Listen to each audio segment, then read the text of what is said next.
on the country's preparedness and response to the COVID-19 outbreak.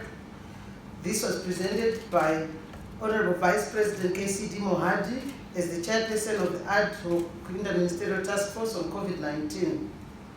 Cabinet noted the increase in the total number of COVID-19 tests hitherto conducted. These had risen from 13,329 as at 5 May 2020 to 23,096 as at May 10, 2020.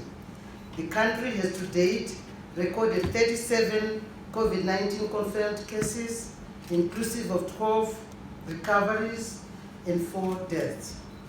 Government remains cautiously optimistic that the low rate of deaths and infections that the country has registered to date remains stagnant. The country should not take this apparent low rate as a sign to be complacent about, but should continue with a unity of purpose and determination exhibited so far. Cabinet notes that currently there is no vaccine or cure for COVID-19, and the most effective weapon against this pandemic are preventions and precautions. To this end, all citizens are encouraged to wear face masks, and you have to wear it properly, practice good hygiene and other protective measures. With regard to the situation where companies are experiencing difficulties in assessing rapid results test kits for testing their employees in compliance with the requirements of Statutory Instrument 99 and 103 of 2020, Cabinet directed that, pending the acquisition of the requisite test kits, companies should, in the interim, be allowed to open, subject to adherence to the following conditions in relation to their employees. A. Hand sanitization upon entry to workplaces. B. Temperature tests on entry to premises. C. Mandatory and appropriate donning of face masks. And D. Enforcement of social distancing at the workplace. In the event that an employee manifests a body temperature which is above that which the Minister of Health and Childcare considers safe, such employee shall not be admitted to the workplace, but shall immediately be referred to a facility of the Minister of Health and Childcare for rapid result tests. In the event that the employee tests positive, the affected employee will be referred to the Ministry of Health and Childcare. This notwithstanding, and for the avoidance of doubt, companies shall remain obliged to subject all their employees to the rapid results test as soon as reasonably possible during the period of the duration of the COVID-19 virus as a formidable epidemic disease as prescribed by the Minister of Health and Childcare. Cabinet also stressed the need for all businesses to ensure that workplaces are continuously disinfected in line with the requirements of the Ministry of Health and Childcare. Also, notable progress has been registered in the fight against COVID-19 pandemic. As at 11 May, these include the following: release of Treasury of 27.54 million to the Zimbabwe National Water Authority, ZINWA, and the District Development Fund, DDF, for countrywide borehole drilling and rehabilitation. Then secondly, establishment of fully functional quarantine centers at all ports of entry, with a total of 3,611 returning residents having been compulsorily quarantined as of the 11th May 2020. Then the screening of all returnees by the health authorities screening of all returnees by law enforcement agencies to weed out some convicts and those that committed crimes before they crossed borders to neighboring countries. Then finally, the establishment of a COVID-19 command center, which will be headed by the Civil Protection Unit at Crisis Center Makombe Building, and this command center will be there to direct and coordinate all COVID-19 operations therefrom.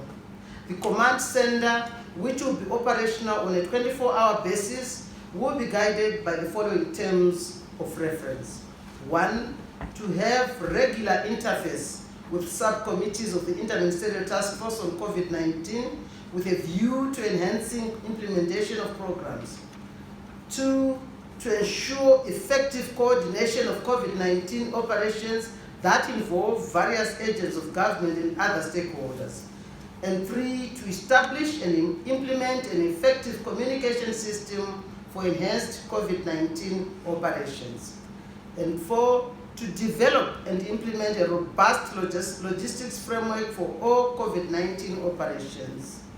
And 5, to analyze reports and prioritize interventions. 6, to identify hotspots and troubleshoot on emerging COVID-19 issues.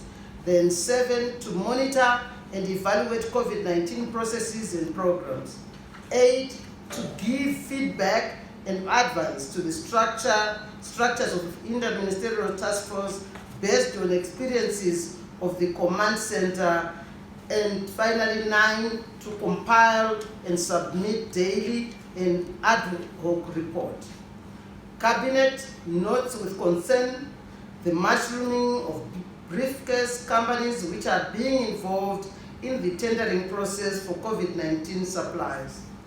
Government will leave no stone unturned in ensuring that such unscrupulous business elements are sifted out. Then, in view of the four-stated, Cabinet resolved as follows.